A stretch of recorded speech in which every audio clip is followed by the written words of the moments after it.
हाय, hello, नमस्कार, welcome back to my channel. सर्वांना सर्वप्रथम श्री स्वामी समर्थ। सो गाईज, आज आहे आपला हम्पीतला सेकंड डे आणि सेकंड डे मधला हा जो आपण आता स्पॉट कव्हर करत आहोत तो आहे सेकंड स्पॉट। सकाळी आपण आधी विरूपाक्ष मंदिराला भेट दिली आणि विरूपाक्ष मंदिरावरून हे मंदिर अगदीच जवळ आहे। हे आहे कृष्ण मंदिर अर्थात बाळकृष्ण मंदिर। कमलापूरवरून जाताना हम्पीच्या मुख्य रस्त्यावरच आहे हे कृष्ण मंदिर। रस्त्याच्या उजवीकडील राजवाड्यांचा विभाग म्हणजेच रॉयल एन्क्लोजर जो आपण ऑलरेडी एक्सप्लोर केला आहे आणि त्या रिलेटेड व्हिडिओ आपल्या चॅनलला आहे। तर त्याच्याच पुढे गेल्यावर रस्त्याच्या डावीकडे पहिले मोठे मंदिर लागते ते म्हणजे कृष्ण मंदिर। हे मंदिर विरूपाक्ष मंदिरापासून अगदीच जवळ आहे।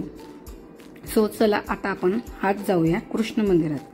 कृष्ण मंदिर हे पंचायतन स्वरूपात असलेले हे भव्य मंदिर आहे। हे मंदिर सम्राट कृष्णदेवरायाने इसवी सन 1513 साली त्याच्या स्वारीतल्या विजयी प्रीत्यर्थ बांधलेले आहे। आता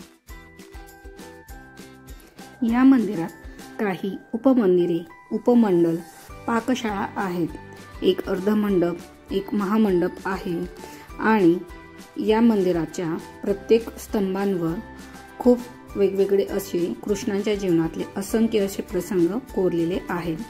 हे मंदिर बाळकृष्णाचे असल्यामुळे त्याचे गोकुळातील आणि मथुरेतील प्रसंगच येथे प्रामुख्याने आहेत। तसेच गोपुरातील आतील भागांवर असलेले विजयनगरच्या सैन्यांचे शिल्पांकन केलेले आहेत। आतल्या भागावर कृष्णदेवरायाच्या ओरिसावरील स्वारीचे प्रसंग कोरलेले आहेत। आता आपण चाललो आहे मंदिराच्या आतल्या बाजूने। कृष्ण मंदिरातील सभा मंडप हा अनेक स्तंभांवर तोडलेला आहे। स्तंभांवर कृष्णाच्या जीवनातले असंख्य प्रसंग कोरलेले आहेत। हे मंदिर बाळकृष्णाचे असल्याने त्याच्या गोकुळातील आणि मथुरेतील प्रसंग येथे प्रामुख्याने आपल्याला बघायला मिळतात। तसेच या कृष्ण मंदिरातील मुख्य मूर्ती ही बाळकृष्णाची होती, जी आज तेथील मंदिरात नसून चेन्नईच्या राज्य संग्रहालयात आहे। मंदिराच्या प्रवेशद्वारावर बरेच असे शिल्पकाम तुम्हाला बघायला मिळते। मंदिर बघून बाहेर आल्यावर रस्त्याच्या पलीकडील बाजूस आहे तो असंख्य मंडपांनी, दुकानांनी युक्त असलेला कृष्ण बाजार। एकेकाळी गजबजून गेलेला हा कृष्ण बाजार आज भग्नावस्थेत आहे। हे आहेत कृष्ण बाजारातील पुष्करणी आणि दुकानातील स्तंभ।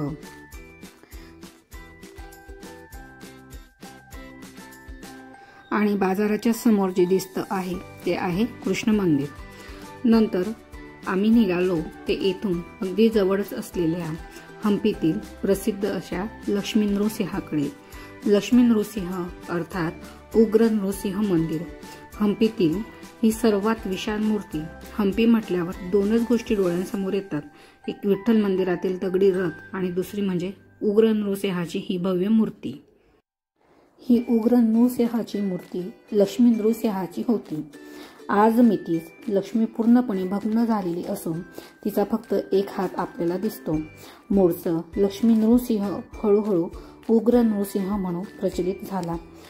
6.7 मीटर उंच असलेली ही मूर्ती इसवी सन 1528 साली सम्राट कृष्णदेवरायाच्या आदेशाने एका भव्य शिलाखंडावर कोरण्यात आली आणि कृष्ण भट्टाच्या हस्ते हिची प्रतिष्ठापना करण्यात आली। दाक्षिणात्य पद्धतीचा मुकुट घालून बसलेल्या नृसिंहाचे डोळे खोबणीतून बाहेर आलेले असून त्याच्या कराला दाढा विचकलेल्या आहेत। शेषनागाच्या वेटोळ्याचा बाजूस मकर तोरण आहे। शेषनागाच्या वेटोळ्यावर बसलेली ही मूर्ती पद्मासनात असून तिच्या दोन्ही गुडघ्यांवर योगपट्ट आहे। नृसिंह मूर्तीवर शेषनागाने आपल्या 7 फण्यांच्या सहाय्याने छत्र धरले आहे। नृसिंह चतुर्भुज असून त्याचे 4ही हात भग्न झालेले आहे। त्याच्या डाव्या मांडीवर बसलेली लक्ष्मी आज पूर्णपणे नष्ट झालेली असून आज केवळ तिच्या उजव्या हाताच्या भागी नृसिंहाच्या खांद्याच्या बाजूस लपेटलेला दिसतो।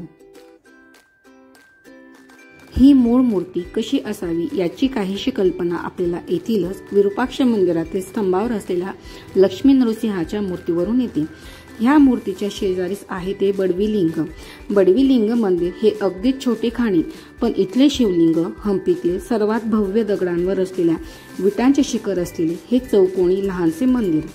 अगदीच साध्याशा असलेल्या ह्या मंदिरात एकाच पाषाणापासून तयार केलेले हे 3 मीटर उंचीचे भव्य शिवलिंग आहे. शिवलिंगावर शंकराचे 3 डोळे कोरलेले आहेत. जवळच असलेल्या लहानशा कालव्यामुळे हे शिवलिंग कायमच पाण्याने वेढलेले असते. एका गरीब शेतकरी स्त्रीने हे शिवलिंग स्थापित केले अशी दंतकथा आहे. बडवा म्हणजे गरीब, म्हणूनच याचे नाव बडवी शिवलिंग असे म्हणतात. हम्पीतील हा भाग विलक्षण सुंदर. एका बाजूला काही निवास तर दुसऱ्या बाजूला केळीच्या हिरव्यागार बागा. इथल्या कालव्यामुळेच हा भाग अतिशय हिरवागार आहे. ही मंदिरे बघेपर्यंत जवळपास 2 वाजले होते. आता आम्ही परत निघालो. पुढे आम्ही गेलो ते भूमिगत शिव मंदिरात. हे मंदिर हजार रामा मंदिराकडे जाताना रस्त्यात लागते. याच्या नावावरूनच समजते की हे मंदिर जमिनीच्या खाली बनविले गेले आहे, म्हणूनच याला भूमिगत शिव म्हणून प्रसिद्ध आहे. तसेच भगवान शिवला या ठिकाणी प्रसन्न विरूपाक्ष देखील म्हटले जाते, म्हणून या मंदिराला प्रसन्न विरूपाक्ष मंदिर म्हणूनही ओळखले जाते. याच्या चहू बाजूला हिरवेगार असे लॉन आहेत. तर आता आपण मंदिराच्या आतल्या बाजूला जात आहे. या मंदिराच्या वर कुठलाही गोकर्ण नसून सपाट चौकोनी अशा दगडांचे रचनेमध्ये हे मंदिर बनविले गेलेले आहे. या मंदिराच्या आजूबाजूचा जो परिसर होता तो विजयनगरच्या शाही परिवारांचा निवास होता. त्यामुळे विजयनगरच्या शाही परिवारातल्या सदस्यांसाठी हे मंदिर होते. त्यांचे हे स्वतःचे खाजगी मंदिर होते, म्हणून या मंदिरांच्या दगडांवर कुठलंही नक्षीकाम नसून हे सिंपल असं मंदिर आहे.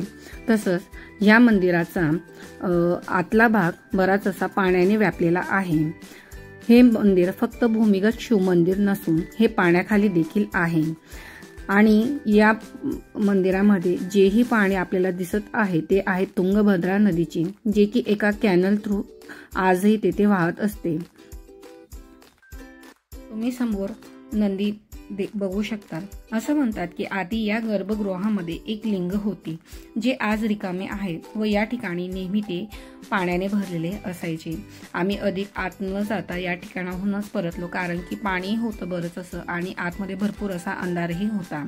सो गाईस, आज आपण भूमिगत शिव मंदिर, बडवी लिंग, लक्ष्मी नृसिंह, नंतर कृष्ण बाजार आणि कृष्ण मंदिर कव्हर केलं. आजचा व्हिडिओ तुम्हाला कसा वाटला मला नक्की सांगा. व्हिडिओ आवडला असेल व्हिडिओला एक लाईक करा, कमेंट करा आणि अजूनही चॅनलला सबस्क्राईब केलं नसेल तर सबस्क्राईब करा. अजून भेटूया अशाच अजून नवीन माहितीसोबत एका नवीन व्हिडिओमध्ये.